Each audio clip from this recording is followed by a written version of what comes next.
بنی اسرائیل میں ایک نوجوان تھا، بہت شرکس تھا، بہت خطا کار، بہت ہی گنہگار تھا۔ بستی والے اس کو سمجھاتے تھے لیکن اس کے کان میں جوں نہ رینگتی تھی، سنی انسنی کر دیتا تھا۔ بستی والوں نے یہ مشورہ کیا، اگر اس نے اب تک کوئی حرکت کی ہم اس کو ماریں گے، پیٹیں گے اور ذلیل کر کے اس کو بستی سے باہر نکال دیں گے۔ وہ گنہگار کچھ عرصے تک تو بستا رہا، کچھ دنوں کے بعد وہ گناہ کر بیٹھا۔ بستی والوں نے اس کو مارا، پیٹا، ذلیل کیا اور دھکے دے دے کر بستی سے باہر نکال دیا۔ جب باہر نکال دیا تو سردی کا موسم ہو رہا تھا، اس کو بخار آنے لگا اور بیماری بڑھتی گئی یہاں تک کہ اس کو موت کی کیفیت تک پہنچ گیا اور اس کو موت آ گئی۔ موسیٰ علیہ السلام کے پاس وحی آئی اللہ کی طرف سے۔ اللہ نے موسیٰ علیہ السلام سے کہا، اے موسیٰ، میرے اولیاء میں سے ایک ولی کا انتقال ہو گیا ہے، آپ جائیے اور اس کو غسل دیجئے اور اس کو دفن کیجئے اور اس کے جنازے کی نماز پڑھیے اور یہ اعلان کرائیے کہ جس بندے کے بہت زیادہ گناہ ہوں، جو ان کی جنازے کی نماز پڑھے گا، ان کی جنازی نماز پڑھنے والے کے گناہوں کو معاف کر دیا جائے گا۔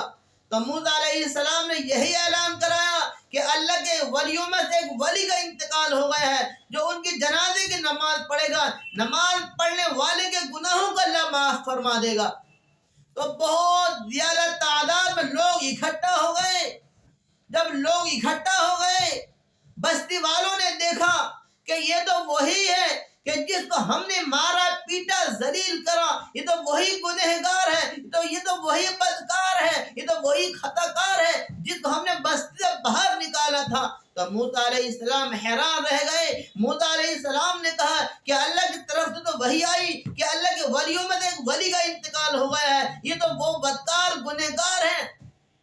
تو اللہ کی طرف سے پھر وحی آئی۔ اللہ نے کہا موسیٰ علیہ السلام سے، اے موسیٰ، آپ کی قوم صحیح کہہ رہی ہے، یہ وہی بدکار ہے، یہ وہی گنہگار ہے کہ جب اس کو بستی سے باہر نکالا تھا، جب اس نے اپنی دائیں طرف دیکھا، اس نے اپنی بائیں طرف دیکھا، اس نے مجھے یاد کیا، مجھ سے فریاد کیا، اے اللہ میرا یہاں نہ کوئی دوست ہے، نہ کوئی احباب ہے، نہ کوئی رشتہ دار ہے۔ کوئی یار ہوتا تو میری یاری کرتا، کوئی دلدار ہوتا تو دلداری کرتا، والدہ ہوتی تو میری غمخواری کرتی، بیوی ہوتی تو میری خدمت کرتی۔ میرا تیرے سوا کوئی نہیں ہے، میں تو بہت تنہا ہوں، میرا دل ٹوٹا ہوا ہے، میں بہت پریشان ہوں، میری کوئی جائے پناہ نہیں ہے، تیرے سوا میرے اس دنیا کے اندر کوئی نہیں ہے۔ شہر والوں نے، بستی والوں نے مجھے دھکے مار مار کر نکال دیا ہے، میں کہاں جاؤں، تیرے سوا میرا کوئی نہیں ہے۔ اللہ سے فریاد کر رہا ہے، اللہ سے دعا کر رہا ہے، اے اللہ مجھے مایوس مت کرنا، اے اللہ میری امیدوں کو نا امید مت کرنا۔ اور یہ بندے نے ایک عجیب بات کہی اللہ تعالیٰ سے۔ کیا کہا کہ اللہ میں تیرے بندوں میں سے ایک بندہ ضرور ہوں، اے اللہ تیرے بندوں سے کوئی خارج نہیں ہوں، میں گنہگار صحیح ہوں، اے اللہ اور تیرے عذاب دینے سے تیری شان بڑھ جائے گی، اے اللہ تیرے معاف کر دینے سے تیرے خزانے میں کوئی کمی آ جائے گی تو میں اپنے معافی کا طلبگار نہ ہوتا۔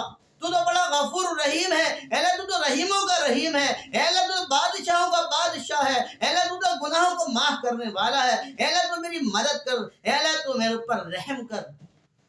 تو اللہ تعالیٰ نے موسیٰ علیہ السلام سے کہا، اے موسیٰ یہ میرا بندہ کیسے میرے لیے عذرخواہی کر رہا ہے، مجھ سے کیسے مانگ رہا ہے، میری ذات کا واسطہ دے رہا ہے، میری رحمت کا واسطہ دے رہا ہے۔ اے موسیٰ اگر یہ پوری دنیا کے گناہگاروں کے لیے دعا مانگتا تو میں اس کی دعاؤں کو قبول کر کے پوری دنیا کے انسانوں کے گناہوں کو معاف فرما دیتا، میں اس کی دعاؤں کو قبول کر لیتا۔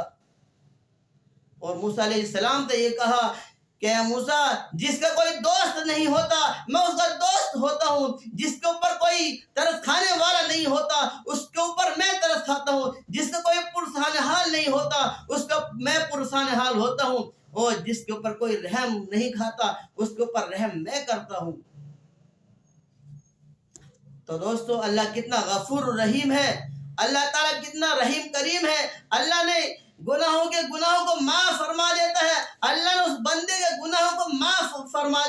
اللہ تعالیٰ اسی طریقے سے تمام انسانوں کے گناہوں کو معاف فرما دیتا ہے۔ جب بندہ اللہ کے سامنے عذرخواہی کرتا ہے اور اللہ کے سامنے رو رو کر گڑ گڑا کر اللہ سے فریاد کرتا ہے تو اللہ تعالیٰ اس کی دعاؤں کو رد نہیں کرتا، اللہ اس کی دعاؤں کو قبول کرتا ہے۔ اللہ سے دعا کرے اللہ تعالیٰ ہم سب کو دعا کرنے کی توفیق عطا فرمائے۔